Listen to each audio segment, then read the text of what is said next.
Good evening, everybody. On behalf of TiE Dubai, it is my honor and pleasure to welcome everyone here today. Along with HSBC, we are very happy to bring you today's session, which should throw some light on how to navigate and override your current situation. Please feel free to ask questions to the speaker through the Q&A button. We want to keep it interactive. He will do an initial session, and we want to keep the whole session completely interactive. While we do have regular members, I just want to quickly introduce TiE Dubai to those who are new and coming and joining us for the first time. Born in the Silicon Valley in 1992, and now in more than 60 chapters in 16 countries, TiE is a non-profit organization devoted to all entrepreneurs in all industries at all stages, right from incubation throughout the entrepreneurial life cycle. With a global reach and a local focus, the heart of TiE's efforts lies in its 5 foundational programs: mentoring, networking, education, funding, and incubation. TiE Dubai is the Middle East chapter of TiE based in the Dubai Internet City and has been around for more than 15 years now. We run regular events and programs for the entrepreneurial community here. If you need any more information, please reach out to us through chat, through our website, or email us to tiedubai@tiedubai.org. We also rely on our charter members who generously devote their time and energy out of their busy schedules to support and run the activities and programs for TiE Dubai. A shout out to all the charter members who are online here with us now. Without further ado, I would like to hand over to PK, who will introduce and moderate today's session. PK, the President Emeritus of TiE Dubai, is a man who needs no introduction, as he is a true force in the startup ecosystem here. An early stage investor, an exceptional mentor, a strategic advisor to multiple government and private entities, a passionate tech enthusiast. I hand it over to you, PK. Thank you, Cicely. Thank you, everybody, for taking the time out to join us today. On behalf of TiE Dubai and all its members, charter members, and the whole ecosystem, welcome. SMEs and small businesses form the backbone of any growing economy, and the UAE, as we all know, is no exception. In fact, SMEs, which is startups, small businesses, make up the majority of all trade licenses in the UAE by far. The UAE, and Dubai in particular, has built a reputation as a global city, which is small business friendly, easy to do business in, and an attractive destination for talent from around the world. People want to live here and bring up their families in a cosmopolitan, international, and safe environment. Hence, over the last decade, the size of the SME economy has more than doubled and created a buzzing market for such businesses. But the pandemic that descended on this world in early 2020 has changed all that. And the economy has been pressured to find its way through completely unknown territory. Something that our world has not witnessed before, and hence finds itself in a difficult and unfamiliar situation. At these times, the unknown nature of the pandemic is putting businesses in severe stress and business owners in fear. The best way to overcome such fear is to try and get some good advice and assistance from those who may know how to get out of this, so as to build a more robust and better future. At TiE, the largest organization formed by and fostering entrepreneurship globally, we try and get the best of such ideas and hear from people who can guide you and answer any queries and issues that you may have. And in the series of such events that we have been having regularly, we have someone who's here to help us cope with the most dreaded word any business owner faces, and that too regularly: cash flow. How to manage it, especially in these troubled times when those who owe us haven't paid us, and those we owe to are on our case every day. Ladies and gentlemen, please help me welcome Miles Thornhill, who's the head of business banking for the UAE for HSBC Commercial Banking. He is in the right place to tell us a lot more about this subject. Miles has worked in the Corporate Division of HSBC for 20 years across a number of different roles and now leads a team of bankers who support SMEs in the UAE. He has experience of working with businesses across the world to help them realize their goals and aspirations.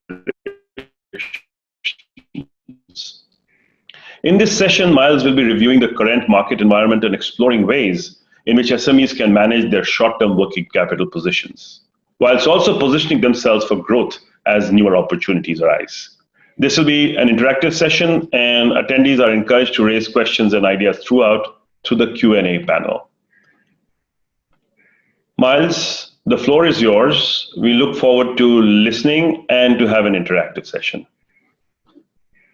Excellent. Well, thank you very much, PK, and thank you very much, Cicely, as well. I'm delighted to be here as part of this TiE Dubai session. HSBC has a strong association with TiE Dubai, and I myself am a mentor to one of your members, and I've been engaged in a number of programs. So really delighted to be here this evening. And it was a very warm introduction. So yes, I'm 20 years with HSBC, heading up the business banking arm of HSBC in the UAE now, having been here for 3 years. So so it's been a fascinating 3 years learning about how business operates here and how entrepreneurs operate. And I think a lot of similarities here to other parts of the world that I've worked in, albeit against a slightly bit different backdrop. So in terms of today, I'm going to be talking for sort of 15 or 20 minutes, and I'd really encourage you to think about questions, to raise what's on your mind, to use the channels that we've got through Zoom to put those to us, and then we can hopefully grow and develop some of the themes through this sort of second half of the evening. As well, I've got a number of polls.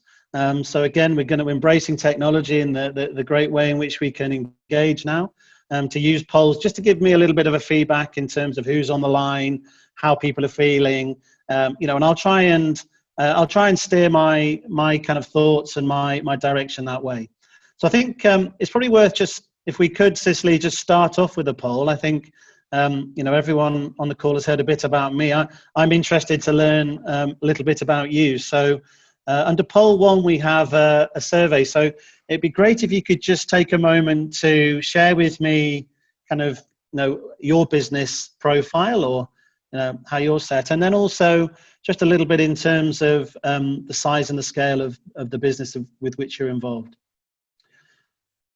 So Cicely, I expect we'll take a few moments just to let everyone complete that, and then I guess we'll be sharing the results.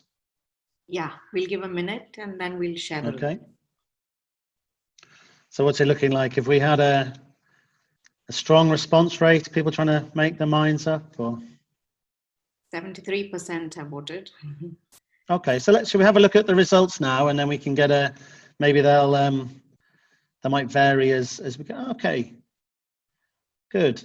Okay, so there's a prevalence of small and medium-sized enterprises, which is great. So that's the part of HSBC that I'm responsible for. Some startups as well, a good number there, as well as a number of employees too. And in terms of the size, again, a good variance in terms of size of businesses. The 43% in the 0 to 10, and then a good sort of spatterings above that. So that's really useful for me. Thank you. That gives me a feel of who's on the call. And in terms of my view of the SME market, clearly in the UAE, SME markets are clarified by the government up to 250 million dirhams, and that's how how the lens that I look at it through. At HSBC, we focus more on the higher turnover businesses within the SME market. So my day-to-day interaction is usually with businesses in the 30-40 million dirham bracket and upwards. We as a bank, they're the businesses that we usually engage with. They have the the background, the experience, the international network that I think we can really bring service to. But nevertheless, I'm always keen to be engaging with businesses that maybe currently operate below that, but have absolute aspiration and are in the right segment sector to hit over those thresholds and quickly push through the revenue figures in the near term. In terms of the business that I run at HSBC, we're predominantly, given the size and the scale we're at, and that we're in the UAE, traditionally our business spans across the manufacturing sector, the construction subcontracting sector, and also the wholesale retail import-export sector. And I think that's blended with oil and gas and the kind of services into the O&G sector. So largely that's what we currently look at in terms of our book. But we have areas that we want to focus on, and I'll talk to that some more at the end. Certain sectors that we see as key as well moving forward, and hopefully we can build out part of the conversation around that. And I think when I'm looking at sectors and I'm looking at kind of the corporate strategy we have and how we operate, the sustainability agenda is absolutely key to us. So our role with TiE Dubai very much plays, and our sponsorship plays to the sustainable objectives of HSBC, across the piece. So, as an employee, as a shareholder, as a citizen of the world, I demand of the big organizations and my employer to be able to demonstrate strong credentials in the sustainability world. So whether that's renewable energy or waste management or social sustainability, then those things are really key. And that plays to a lot of the business discussions that we have, whether it's in the traditional sectors or new sectors or existing businesses. So hopefully, when I'm talking today, I can cover both of those points. So with regards to kind of the themes that I want to cover, we are in a COVID world. I don't propose to go into the details of it too much. I think you've had 24 sessions with this group, as Cicely mentioned earlier, so I think a lot of that will have covered it. But the three areas that I really want to talk through is kind of the journey that businesses are going through as they navigate through this market environment. So, I think we've broadly identified that there's three stages that businesses are going through. There's the initial react phase. How are they reacting? What's going on? The recovery stage. How do we kind of repair ourselves and get better? And then there's the rebuild phase. And I think there'll be, we're not talking about it today, but there's conversations around V shape and U shape and W shape and all these different kind of shapes of recovery. And for me, that will, the economy will see a recovery, but different businesses, different sectors will see it at different stages. And this is a dialogue that we have within HSBC, and myself heading up the SME part here in the UAE. I'm very lucky in that I meet regularly, and especially even more now through the current scenario, with the business heads from around the world. And I've taken a lot of comfort and interest in my colleagues in China and Asia, who were kind of 6 or 8 weeks into this sooner than we were. And when we were very much in the react stage and it's all very new, they were in the recover and looking to rebuild. So I think it's been really reassuring that we now, as a business, are kind of further down that stage. And as I talk through each of these, it'd be interesting to know, as from your perspective, where you see the UAE or yourself or your own business in terms of your response to COVID. So I think before I get into the react and react, recover, rebuild stage, it might be useful just to have another poll, just to get a feel for the kind of the length of time that you've been in business, and also broadly just to understand some of the sectors that you're currently operating within, and just give me a feel of where your expertise is. So again, if you could please press the button and give it a few moments, and then Cicely can share that, and we can follow up. We have people voting. They're still voting. Good. 76%. Okay, here's the results are in. Okay, well that's fantastic. We've got almost 70% of everyone on the call has been in operation for over 10 years. So that's really interesting. You know, a lot of long-standing businesses that have seen a number of cycles and changes, so that's good. And then we have some earlier businesses, some newer businesses. So that's also very interesting as well. And I think in terms of sector, yeah, okay, we've got knowledge and innovation and technology. Okay, that kind of accounts for 40% of us, and then some manufacturing, trade, retail, education, e-commerce, hospitality, fintech. So yeah, okay, well we've got a good blend, and hopefully I can talk to each of those as we go through. So I think in terms of React, and I think we can think about this through our our own businesses and own lens. But for me, it was a very much a desire for information and knowledge at the start of this. So I think constantly checking the news, engaging with those that information differently. Webinars have become a really key tool for all of us. So as you said, there's been 24 sessions that you've had, and as a bank as well, we've rolled out a number of knowledge and update sessions as we've gone through this to really share our position, and those have been reflected very well. We've seen a change in laws and rules, and I think we'll remember the lockdown siren that came. So that those kind of things have changed. I think we've had a real focus on our people as well. As managing a team and engaging with clients who have big workforces, that's been absolutely key to make sure that everyone stays well and healthy, both from the virus, but that mental well-being stays really healthy as well, and that we're looking after each other. So I think an adoption in changing in practices and communication and engagement has been key, and we've all kind of seen those things come through. I've talked about communication. I loaded Zoom to my laptop probably 3 or 4 months ago for the first time, and now it's a tool I don't know how I could live without. And Zoom is just one of many different solutions that we have in play. We've seen businesses as well. The reaction has been to engage digitally and try and immediately take tools that can help businesses operate in a lockdown or in a confined operation. So the digital adoption has been key from a banking perspective, and we've been encouraging businesses to engage digitally with us, and we saw us rely on internet banking, on mobile banking, and I think that'll play that someone said was on fintech was on. So I think again these areas are really important too. And I think also that kind of brings on in terms of the final piece about React, and it just comes back to PK's point at the start.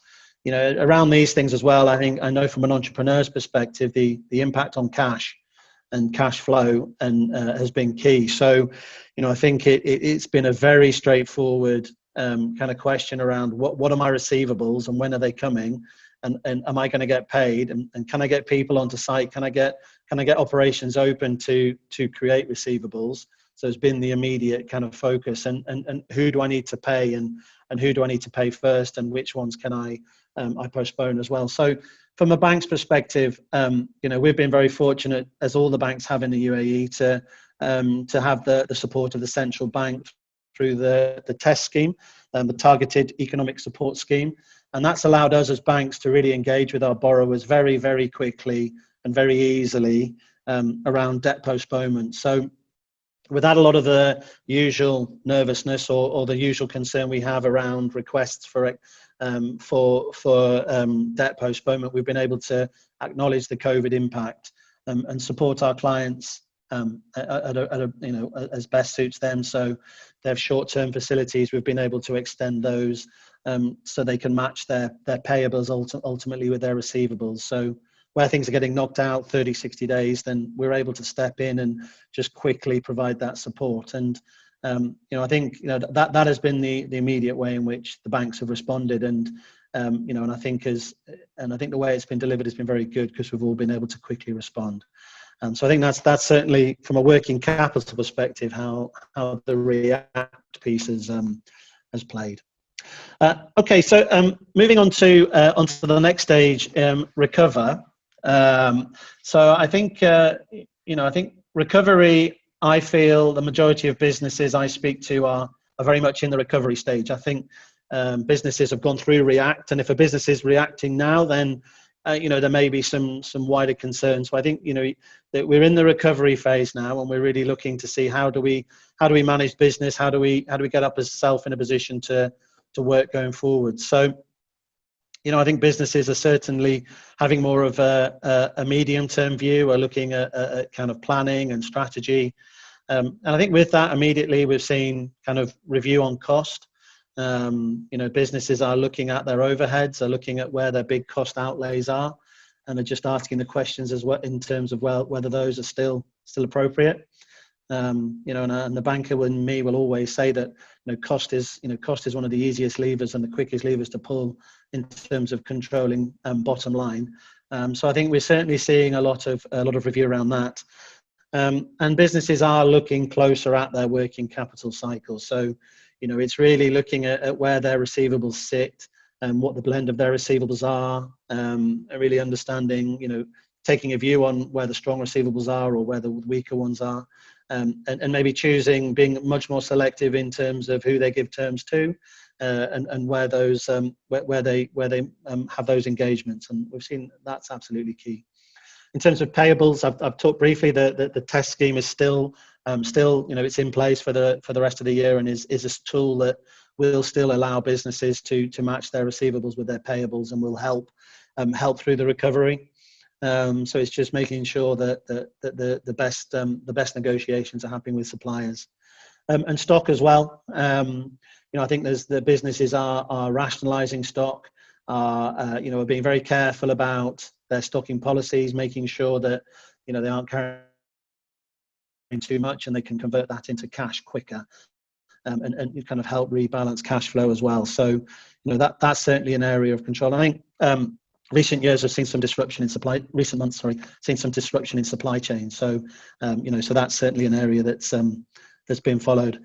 And I think at the same time as well, there's businesses looking to as they recover, is just making sure they've got the right balance sheet and strengthened balance sheet. So they may, to be in a position to grow in the future, they may need to be looking at further equity or cash injection or recapitalization, just to provide that strong springboard from which to progress. So we're certainly seeing that as well. And I think also we're seeing, and I think this is worth saying in the recovery stage, but it becomes part of the rebuild stage, is businesses looking to diversify quickly. So the COVID environment has created, and this is kind of a little bit cliched, but for example, a huge demand for masks and pharmaceutical consumables, and hand sanitizers and so forth. So whether businesses are realigning their trade license to take those kind of products, whether they're re-engineering their manufacturing lines to meet that need, we have seen that some of that happened quite quickly. Some of that happened within the first couple of weeks for kind of well-established businesses, and and I think we've seen a continued progression of that. So that kind of takes us through to the rebuild stage, and I think the new products and diversification absolutely plays into rebuild. So I think and as we get into rebuild, we're starting to see, and I think there'll be more experts in this workshop than I on this, but really around the kind of technical adoption, technical enhancements that businesses are making. I've kind of tried to get a feel where some of these are. I understand broadly where they are as a banker, but I need to be diversifying and developing my knowledge to talk to these in more with more clarity and more more gravity going forward, because I think my clients are going to be talking to me about it. So whether it's collaboration software, the use of this kind of software, but I know there's many more sophisticated ones out there. The use of cloud services and management of information and ease of access to information. I think all businesses need to be addressing that. Next level, data governance. So making sure that that the data we do have, we're using appropriately and protecting appropriately. And prescriptive analysis. Now, I believe this is along the lines of kind of AI and big data and so forth. So we need to be embracing that. And automation software as well. So really, looking at those tech enablers that can help us along that front. So I think the whole there's a lot that this is going to really boost a lot of innovation and a lot of adoption, frankly, of these technologies, and I think that's a real opportunity for all of us to bounce on. And I think with it, we need to make sure there's a real environment and a culture of knowledge sharing.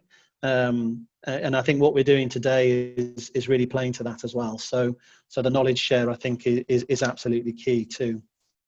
Now, at the start, I mentioned around sectors and areas that may be seeing. I think as we go through this kind of event, whatever sector you're in, you're looking to see where are the next winners, and there are winners at the moment, and where do they sit? And I think for me, just to list through a few of these before we get on to the Q&As, I think for me, I talked about sort of the digital piece, and I think there's a real opportunity there. E-commerce is one that has grown significantly, and as being sat at home for a number of times, it's the first time my Amazon account has taken a real battering. So and that's just replicated globally. So we're all a lot more comfortable in terms of how we operate on an e-commerce basis. So I think businesses have to be absolutely acute to that and working alongside with that. The food supply chain as well is one that I think when we have these kind of events, some of the necessities, some of the become even more in focus, and we want to make sure that we can access these goods, and these goods are available. So the supply chain, certainly food supply chain, comes under scrutiny as well, and I think that's certainly an important area. So I think businesses that were able to manage that or enhance that or grow that have been very positive, and I've seen that with our book amongst the wholesalers. Absolutely. And I think alongside this, and this, and I'll put my hand up as a bit of an interest in this, but it's the agri-tech space. So, and this plays again to our, the sustainable credentials that are, the sustainable imperatives within the market that everyone has. So, personally, as well as being the head of business banking, I also take a keen interest in agri-food within the Middle East and North Africa, and I represent the bank in a number of forums. And agri-tech is one that we've been really interested in for a number of years, but in an absolute focus on over the last 3 to 4 months. So I personally have engaged with the Food Security Department here about 18 months ago around what we need to do to accelerate food security in the Middle East, in UAE, but more over in the region.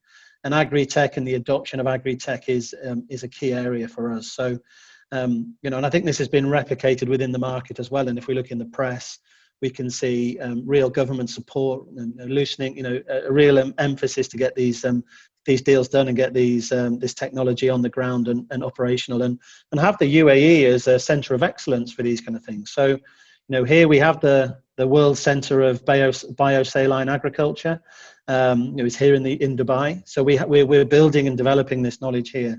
So for me, anything along that front's fascinating. ADIO's just announced a $100 million fund.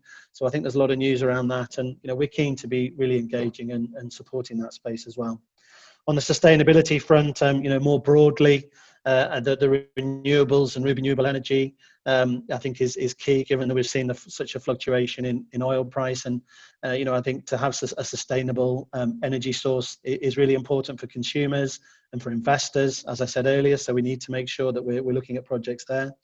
Anything that's energy efficient and can help manage that energy efficiency is key. Waste management, social sustainability as well, and is hugely important too.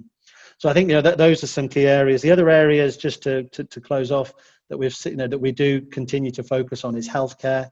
The healthcare system is absolutely under scrutiny and focus at the moment. So some good opportunities there. Education is a key one for us, and those parents amongst us have seen our kids engage and develop quickly into remote learners. And I think there's going to be a big element of that going forward. So the education sector is one that we're keen to support and continues to develop. And then I think in terms of the group that we're operating within, and come back to my earlier point, I'm really keen to be engaging with equity-backed, high-growth businesses that are able to to be nimble and pick up on some of these technologies and innovations quicker than we can, and really champion those and help those through, and make sure that we can allow them to operate within a financial ecosystem and a banking ecosystem that allows that to grow. So I think, so with that, that's kind of the areas that I wanted to cover. There are still a few more polls. So I think before we go into the questions, it might just be useful to have a look at poll 3, just to get a feel of how businesses have been impacted by COVID, and also, where we sit in terms of how we feel around the business environment. So we'll give everyone a few moments. I'll take a glass of water. We have 65% that's voted. People are still voting.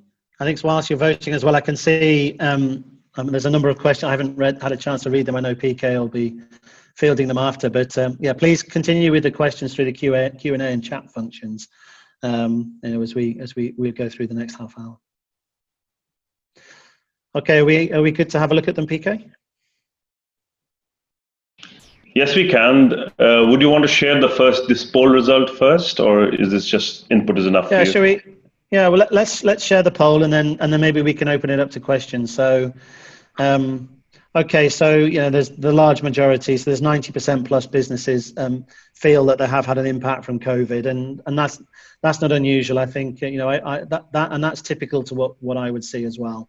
It is a huge event that is impacting everyone.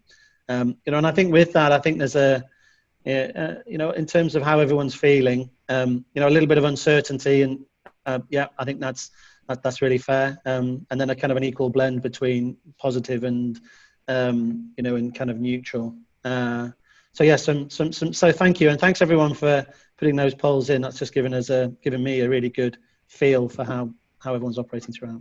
So PK, if I can hand back to you, yes. And we can maybe look. So Miles, first of all, thank you very much for such a concise summary and the positive note of recovery and rebuild, and which is what we are all looking at. So let me start with the first question that has been asked, and it is on something you mentioned before, the central bank's TEST program, the Target Economic Support Scheme program. So can you share with us what is the kind of impact that has had, and what do you see, what kind of direct benefit that actual customers have been able to gain from it? Yeah, absolutely.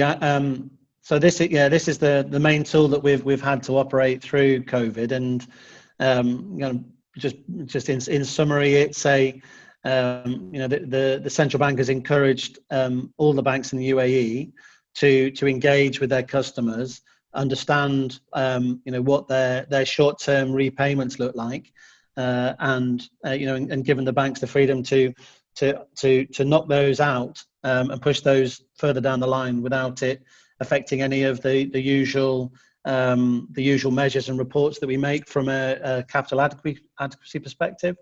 And I think that is it's given businesses the comfort that if they and a lot of this has mainly been delivered in terms of our bank through the clean import loans, so that on the short-term working capital loans. So businesses draw this is kind of revolving loan facilities that they draw against their imports and their purchases, and it's just allowed them to delay those repayments if they haven't been able to match them with the receivables. So it's bought time, and it's made sure that businesses haven't had that cash crunch early on, which given receivables immediately went out quickly and a lot of operations closed for a number of weeks, it just allowed that kind of freeze position for businesses to continue to operate. Another question that's been asked is UAE by itself is not a very large population. In terms of consumption, it's actually pretty small. A very large amount of the business that happens here is actually trading that is done with other parts of the world internationally and regionally.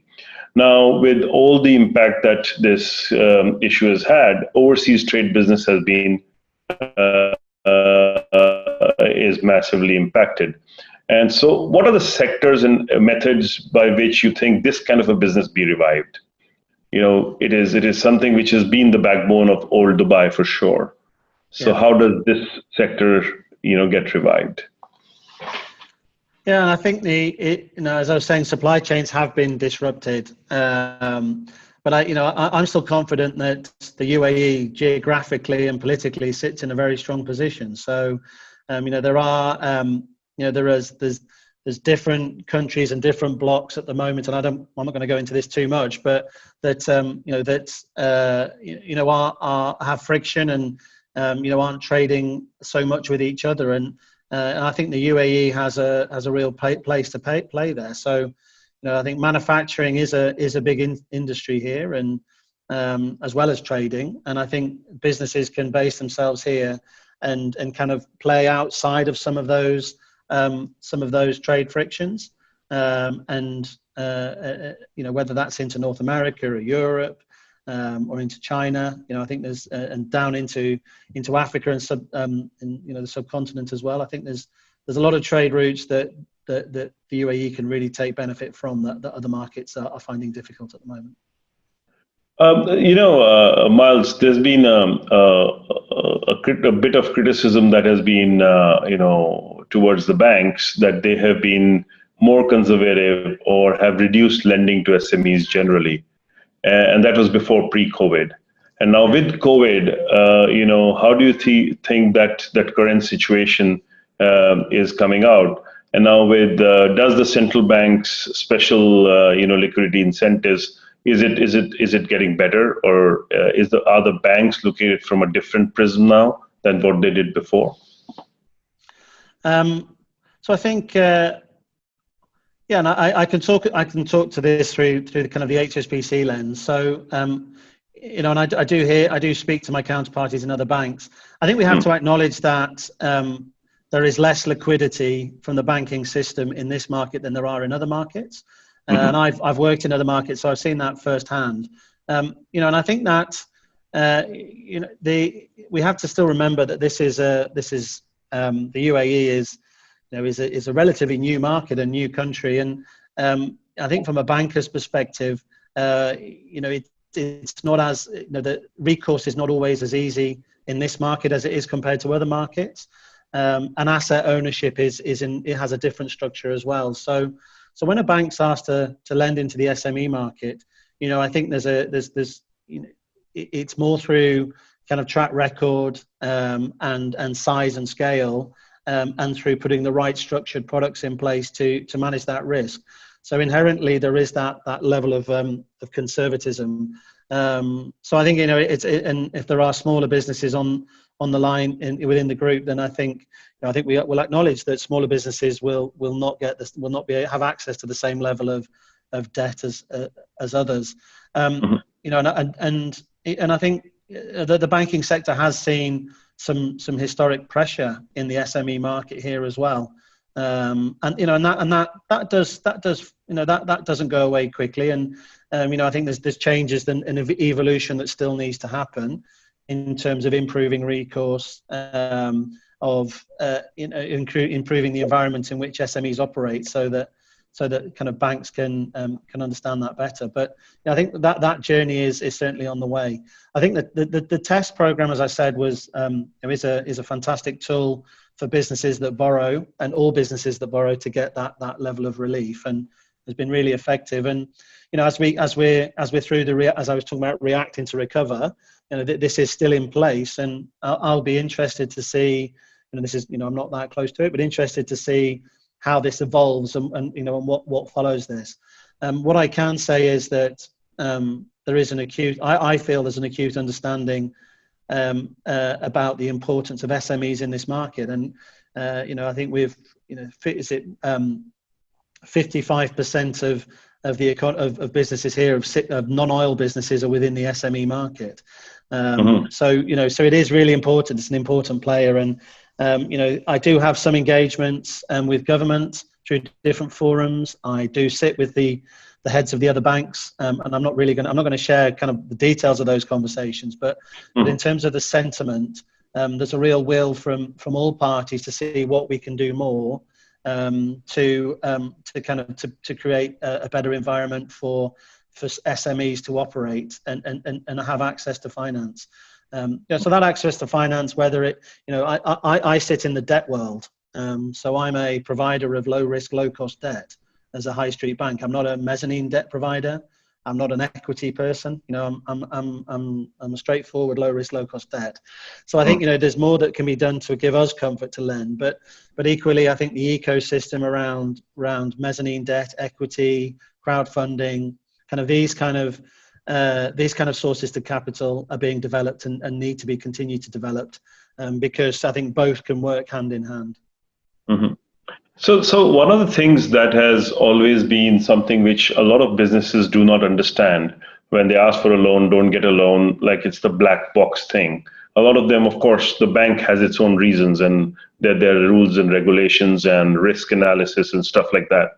So there's a question like, if you look at from a banker's perspective, what are the critical things that you look at a company for considering that it's a valid or a viable business worth lending to? So is there some advice structure you can tell people that will make it easier for them to understand how this process works? Yeah, absolutely. And the first thing that we as bankers always look at is the individual. So this is we're in the people business as much as everyone else. So I think it's understanding the who's in charge, who's the controller is key, and that's the first thing that I would absolutely look at. And then I think it's important that we look at we understand what the business does, who their counterparties are, which sector they're in, what their track record has been, what their balance sheet looks like, what's their accumulated revenue, who are the other banking partners they work with, what's their level of indebtedness, what's their future ambition, what's their hopes and dreams, and what do they want to achieve, and what plans or what strategy have they got in place to achieve that, and then also how they wish to engage with the bank, what level of relationship do they want. I think it's all of those things together that we assess when we're looking to engage with businesses. Now, from my perspective, I'm a commercial corporate banker, and my objective is to grow my business as any business person. I want to attract more clients. I want to lend more money. I want to take more deposits. I want businesses to use more of our IT systems. So those are key for me. So we'll always come to every discussion and every engagement with how can we do this attitude and what will make it work. And I engender that amongst my team, and I'm confident that we do that. There are occasions where it's not right for us, whether it's too early stage or it's not a sector we can operate within, or the markets are too diverse for us. There may be those cases, and I think when it comes back to the person thing, it's just really important that either myself or my team sit and explain why. And it might, and in a lot of occasions it's not now. The answer might be not now, but if X, Y, and Z come back in 6 months, 12 months time, we can talk again. And I think we've got a duty to have that dialogue. On a more funny note, what you just said, about business plans and stuff, all the startups which are actually hearing this would probably be making a beeline towards you, because they have good decks and they can actually tell you what they're building. So be prepared for that, Miles. No, yeah. That's great, and you're absolutely right, because I do see quite a lot of decks, and and I think if you've got a mature, established business that has a big turnover and makes widgets and it has a protected margin, then it's just the same conversation. It's that you manage your relationships, you manage your staff, you manage all your key assets, and the machine continues to rumble on, and that's great and that's fine. But those businesses wouldn't be able to put a kind of a 3-5 year plan with kind of projected P&L, balance sheet, cash flows, and all the drivers and investments and the returns all around that. And and I love seeing some of the early ones.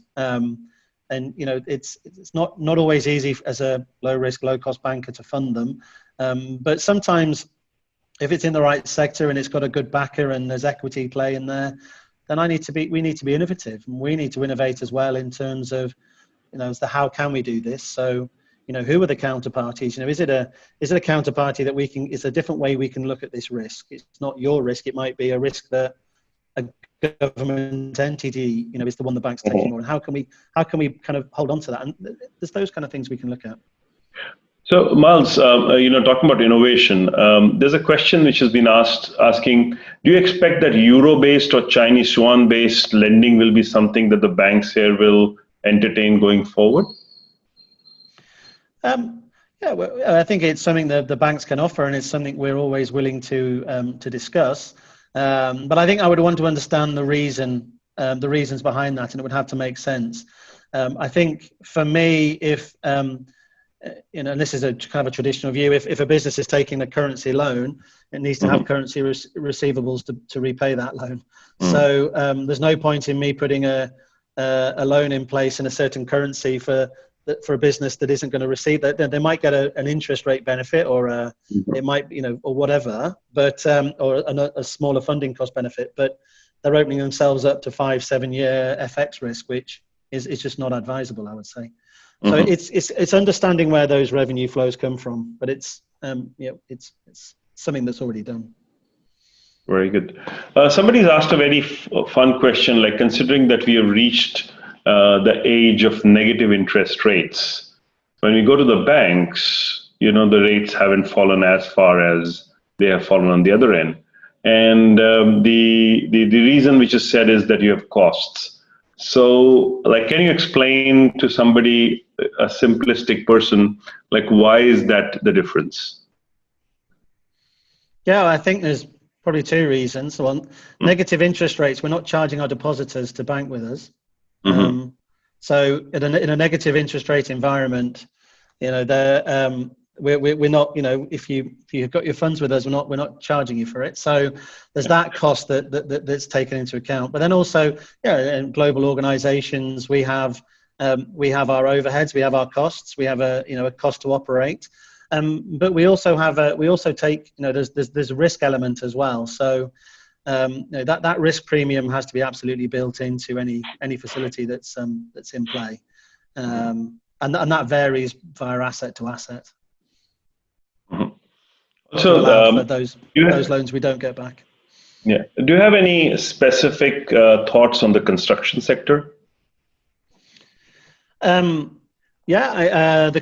an interesting one. I talked around the SME market, and the SME, there's a very long established and well managed subcontracting space here in the UAE operating in construction. So, it's a sector that I think everyone looks at a little bit more closely. I think there is a wider dialogue around the capacity in the market. And that dialogue is continuing, but it's one that we'll look at closer. But what I would say is there's still great assets and there's still great operators in that space, and I think anyone that is in that space just needs to, I think from our perspective, what I'd look at is an entity within that space that's offering real value and innovation. So just coming back, whether it's on the tech side, or whether it's an engineering solution, whether it's a sustainable solution, these businesses will be linked into construction, but they're the ones that that are going to hold the stronger leverage in terms of contracting. Because construction, I've dealt with construction for the last 20 years. It's any construction business is a 50% builder technology business and a 50% contract negotiator, and both are equally as important. So I think to have more power in the contract negotiation, you have to have more value in in terms of the technology. So it's kind of looking at those angles. I think I look out my window now and I see buildings going up that I know that it's our contractor that's doing contract to the banks with us that's got a certain project on that, and it goes up and it completes and it goes again. So there's good assets.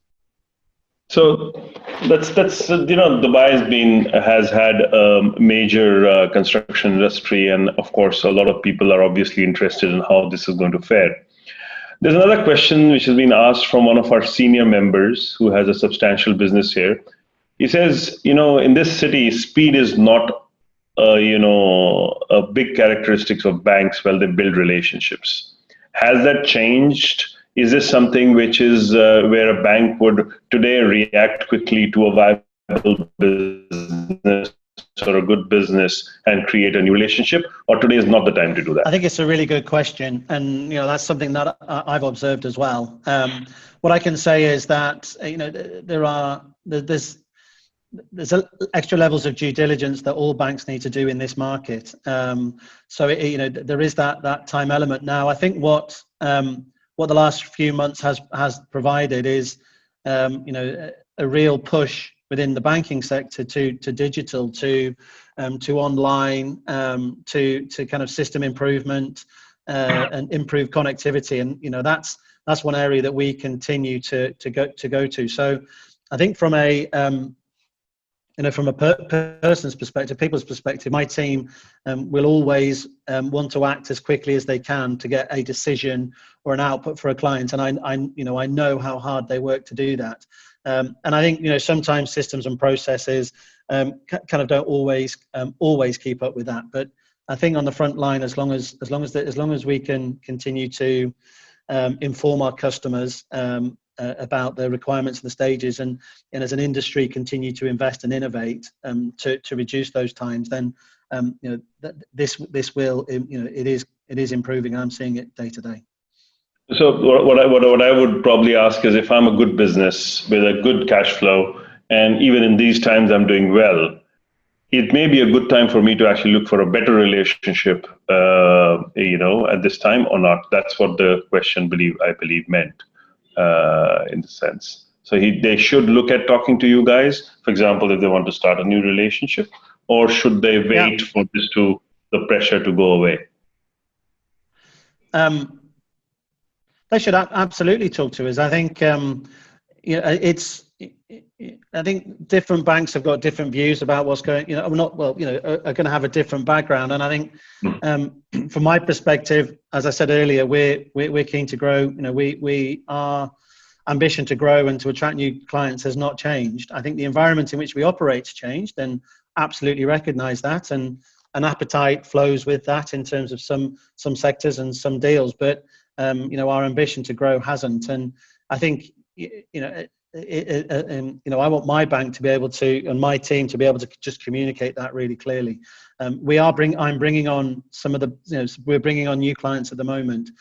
Big clients that are new to HSBC. We're lending to them. They're in some of the sectors that I've mentioned, and we're delivering on that. So it's this is happening at the moment. Now, there are more risks for the bank into bringing on a new client, both in terms of knowing who they are and how they operate, and also from a lending perspective, there are inherently more risks, and data shows us that. So we will apply a really strong level of scrutiny, but that's not something I'll apologise for. I think if we want to get that scrutiny right at the start to make sure that the long-term relationship works on both sides and is as seamless and as productive and as positive as possible. Yeah, well said. I would say the same. Like, if you're a good business, banks would love to keep you too at the same time, especially at this time when other businesses are under pressure. That's very good. And as we try to wind up, let me ask you the last question. What would be the two key messages that you would give to SMEs at this time of pressure? What is it that they should watch, and what is it that can make life easier for them?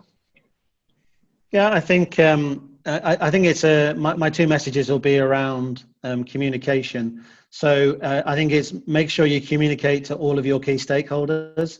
Your investors, your advisors, your accountants, your lawyers, and the market. Engage in these kind of sessions. Just make sure that your eyes are open and you're looking out, and you're looking for opportunity, but you're looking for to manage for that risk as well. So the engagement piece is key as well. But I would also, and I will say this just to finish on a corporate point, but please, my second one is speak to your bank.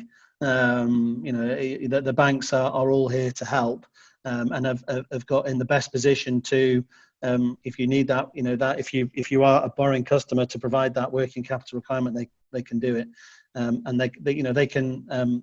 Your bank can also kind of give good context to what's happening in the market, and help you continue to move forward. Miles, it's been an exceptional session, And I love the interactivity and forthrightness that you put forward.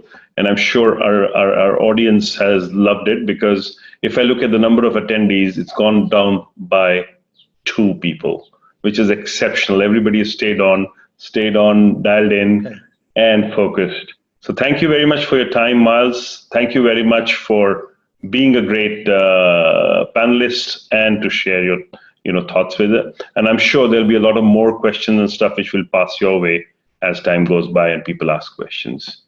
And to everybody else, thank you very much for being here. On behalf of TiE, thank you very much. I would like to thank the people who made this happen. Rohit, Dave, who you don't see, our Director of Events. Cicely, who made this happen. She's in the background making all these things happen. Thank you very much for being there. And I would love to thank all our sponsors, especially HSBC, who's been with us in the mission to sustainability. Thank you very much for being there.